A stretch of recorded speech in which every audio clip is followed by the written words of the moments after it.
द बदन की देखो न कटन की चदर बिछा देहनी कलम जी मन पिघला देहनी पलंग पर झुलुहा झुला देहनी।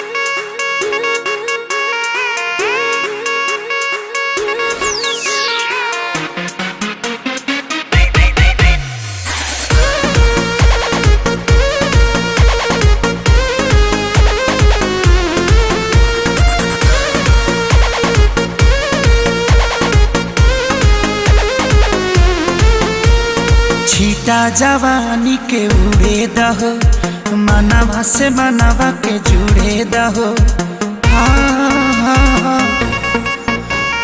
छीटा जवानी के उड़े दहो मनवा से मनवा के जुड़े दहो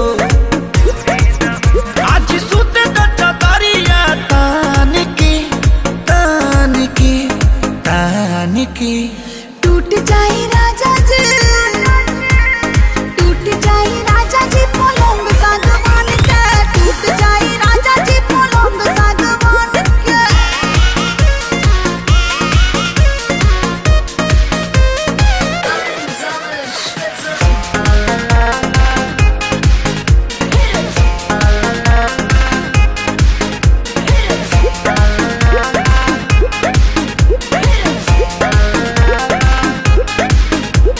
छुए द बदन की देखो न कटन की चदर बिछा देहनी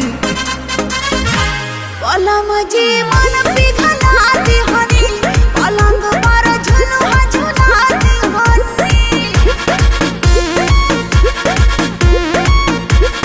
छुए द बदन की देखो न कटन की चदर बिछा देहनी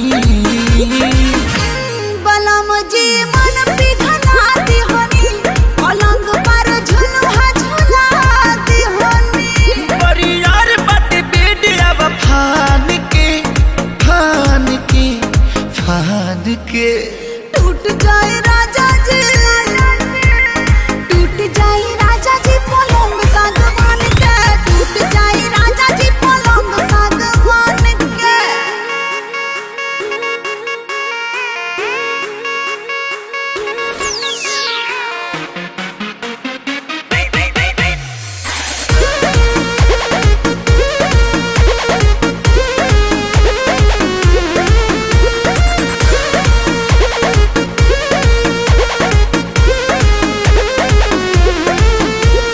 बने तब बेसरमी देहिया में गरमी पैठे लागी हो कमरिया ऐठे लागी हो नस नस बैठे लागी हो। बने तब बेसरमी देहिया में गरमी पैठे लागी हो कमरिया ऐठे लागी हो नस नस बैठे लागी हो। तू बहाना न बनावा सब जान के जान के जान के टूट जाए राजा जी टूट जाए राजा जी पलंग सागवान के टूट जाए